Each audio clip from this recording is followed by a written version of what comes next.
Welcome to the deep dive. Today we're going to the absolute edge of the known world. Not out into space, but down, 4 kilometers down, to the crushing dark of the abyssal plain. And our source material for this is an incredible, almost unbelievable account. It's a detailed log from a marine biologist on a deep-sea survey vessel, the RV Arkite. Yeah, and it starts as just another routine mission, a bathymetric sweep. But it quickly spirals into something else entirely. And that's really our focus for this deep dive. We want to track that progression.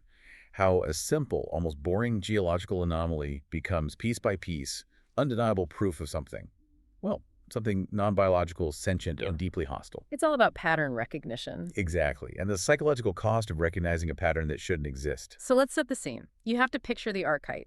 It's this heavy, flat, gray ship. The whole place smells of hydraulic fluid and salt. It's monotonous. Utterly. The daily routine is just logging sonar data, lowering the ROV, the remotely operated vehicle, twice a day. That's it.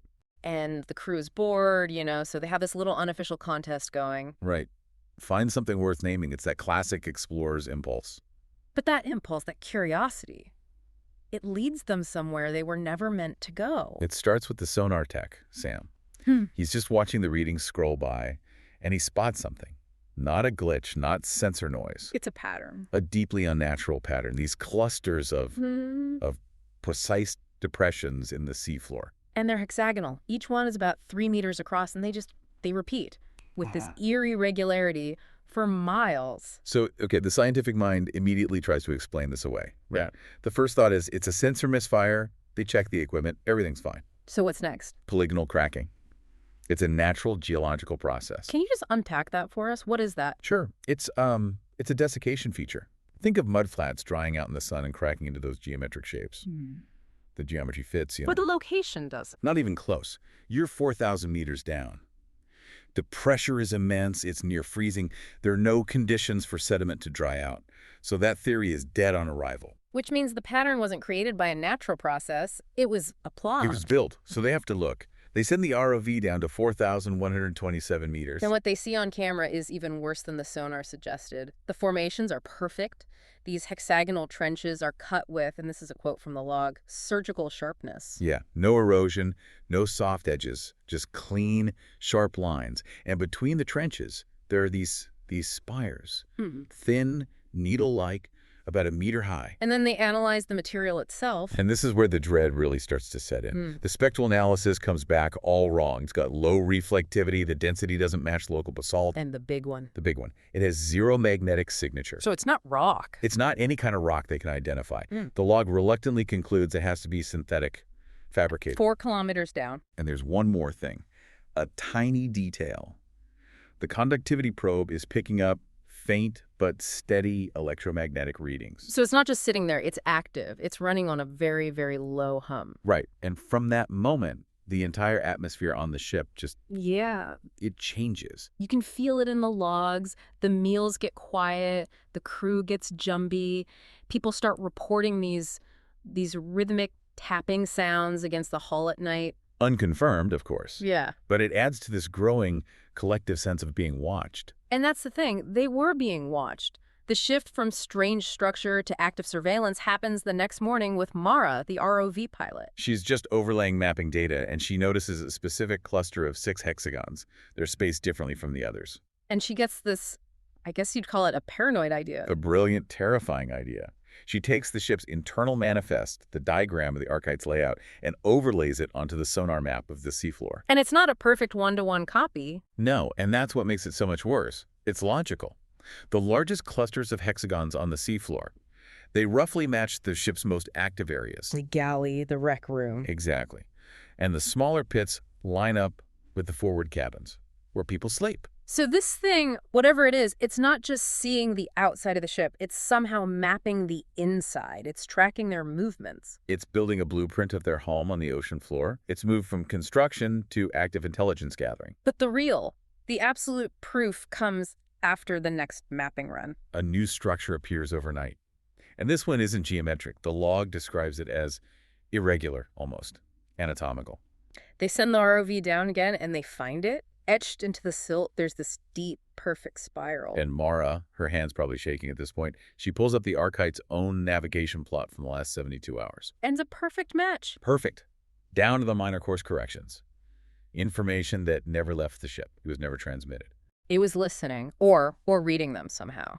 So it knows their layout. It knows where they've been. It's been tracking and learning. The observation phase is now officially over. And the hostility phase begins. Mara moves the ROV in for a closer look at this new spiral structure. Immediately, the video feed it stutters. Static floods the screen. And at the same time, miles above, the whole crew feels it. A deep, vibrating hum that rattles the actual deck plates of the Arkite. A physical warning. And all the instrument panels light up. Voltage drops, system faults. Mara says it perfectly in the log. It's like it's eating the signal. It's an attack. It's actively degrading their technology. It provoked it. And it was fighting back. They pull the ROV back fast, but just before they lose the light, they catch a glimpse of something else forming at the edge of the darkness. Another new structure. But this one, it's different. It's taller, it's irregular, bent over, top heavy. It has shapes jutting out like arms and a rounded shape on top like a head. And you can feel the cold realization hit everyone in the control room at once. The log just has 2 words. It's copying. It's replicating them. The thing they are observing is now observing them back and building a statue in their image. And as soon as they realize this, the ROV it stops. A dead halt.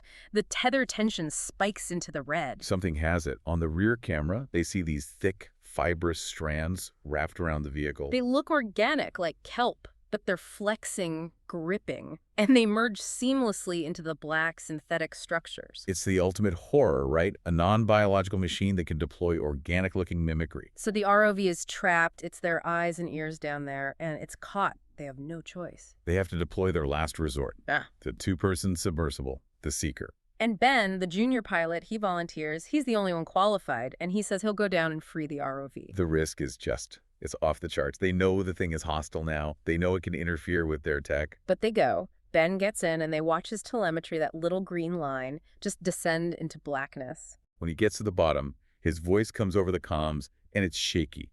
He says the ROV is covered in this slick membrane, and it's pulsing faintly. And he says the material isn't hard anymore. It feels soft, almost like tissue. So it's dynamic. It can change its state to entrap their equipment, and then comes Ben's final transmission. The sub lurches. He yells, "Something's pulling." He's at full thrusters, fighting to go up, but the depth indicator is just plummeting. He's not falling. He's being dragged down. Violently. Yeah. And then silence. The telemetry flatlines. Everything goes dead. He's gone. The narrator, just in shock, manages one last sweep with the ROV's camera. And on the screen, where Ben Sub was just a second ago, a new structure is birthing itself from the seafloor. It's extruding, reshaping in real time, growing. It didn't just kill him, it's using him. His mass, his data, his sub, it's raw material for its next act of replication. And that's when the true climax hits. The sonar operator gets a contact. Fast moving, coming right for the hull. It's the right size for the submersible. And Mara, just desperate for any good news, she calls out over the intercom. She says, "It's Ben. He's here. He just stepped out. He looks normal." She's just so relieved. But the narrator is at one of the utility windows, and he sees something else drifting past the bow in the dark water. A body. Bloated. Pale. With the torn orange patch of the junior pilot suit, he sees Ben's actual body. So the thing that just came aboard, it isn't Ben. It's a copy. A perfected mimic. It has his face, his clothes, and it has access to their ship. Infiltration. That's the next phase. The confrontation is immediate and it's brutal. The narrator just grabs the first thing he can find, a steel pry bar, and he attacks the impostor. The log describes the thing making this confused sound and a high-pitched protest. The narrator brings the bar down on its head with everything he has. And when the skull cracks, there's no blood, no brain, just a huge gush of thick, briny water that floods the deck. Followed by slick, twitching green filament, just spooling out of the wreck of its head. And the smell, the log says, was of deep salt and rot. It was a machine, a perfect imitation filled with seawater and whatever that filament was. The aftermath is it's primal survival. They throw the remains overboard, they cut the line to the ROV, abandoning it. They wipe every log, every piece of data. Mission aborted. Ben is officially documented as missing at sea, reckless behavior. They chose silence. They chose to erase the single greatest discovery in human history to save themselves. And when you trace the whole sequence, it's chillingly logical. It goes from geometry to surveillance to mirroring their layout to tracking their path. Then mechanical attack, replication of their form, and finally infiltration. This non-biological thing learned and adapted with horrifying speed. They had to cover it up. If they'd reported it, can you imagine? More ships would have been sent down, more material for it to learn from. And that really leaves us with the final, deeply unsettling thought, doesn't it? If this thing could mirror the ship's internal layout, if it could replicate Ben so perfectly, how deep did its surveillance truly go? What operational data, what tactical knowledge did that imposter carry onto the deck of the Arkite? And more importantly, what did they leave behind in the abyss for it to build upon for next time?